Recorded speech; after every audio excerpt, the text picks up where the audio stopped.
Well, good evening, ladies and gentlemen, friends. It's very good to be here. Can I begin by firstly giving my deepest condolences to Shai and his family.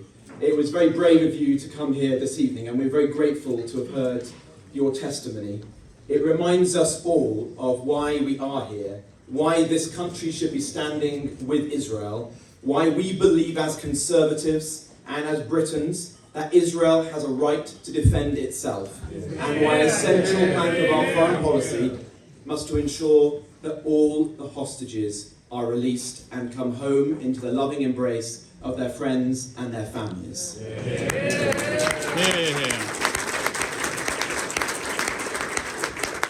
It only seems like yesterday to me when I represented the government on the day after the horrific attack on October the 7th in the vigil that was held on Whitehall opposite number 10 Downing Street. And it was one of the most moving events that I've attended as a minister over all the years I've been in Parliament. And I said then, and I say it again tonight, that a Britain without its British Jewish community is not Britain. And we must do everything in our power to protect and to support all of our British Jewish community and their friends and their families in Israel. And if I am fortunate enough to lead our party forwards, you can always count on me to stand with Israel and to stand with our British Jewish community.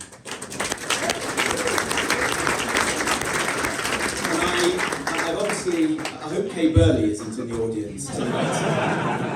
I wouldn't want to incite anyone. It's very rare that I do go out running, incidentally, but I did manage to get seen in this one. Can I say thank you to CFI? CFI is one of the most fantastic organisations in our party. It is a real tribute to them that once again there are so many of you here this evening. And I see across the room many, many people who I have worked with over the years. It's with a degree of sadness tonight that a number of them have either retired recently from Parliament, I see Sir Michael Ellis in front of me, or were not able to be returned to Parliament. I see, of course, Stephen Crown. So to all of those colleagues, past, who are not in the House of Commons with us, thank you very much for everything that you have done to support Israel, to fight anti-Semitism, and to support the Conservative Party day in, day out. We are immensely grateful to each and every one of you. Thank you.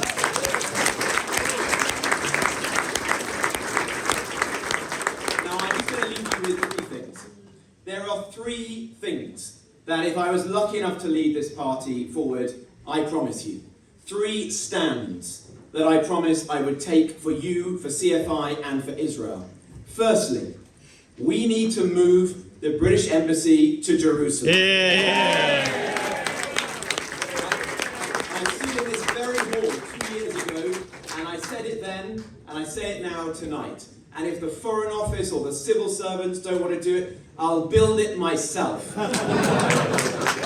So friends, the next Conservative Party's manifesto would say, build the embassy in Jerusalem, recognise Jerusalem as the legitimate capital of the state of Israel. Yeah. Secondly, I want this country to be the most welcoming country in the world for Israelis and for the Jewish community. And a small thing that I fought for when I was the immigration minister was to ensure that every Israeli citizen could enter our country through the e-gates, through the easy access, so that at every airport and point of entry to our great country, there is the Star of David there, as a symbol that we support Israel, we stand with Israel, we are friends and allies of Israel, and Israelis are welcome in our country. Yeah. Now, I was not able to do that. Sippy knows that we were on the verge of announcing it, but unfortunately it was blocked by others in government. If we get back into government, never again. We'll get that done and Israelis will know that the UK is a home to them.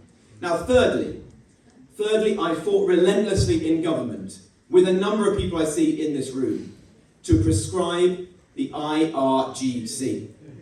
It is a shame, a mark of shame, that we did not manage to do that in our 14 years in government.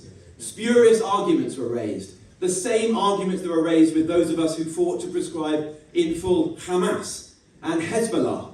Well, imagine how foolish we would feel tonight if we had listened to those critics, to to the civil servants who said, you cannot prescribe Hamas or Hezbollah.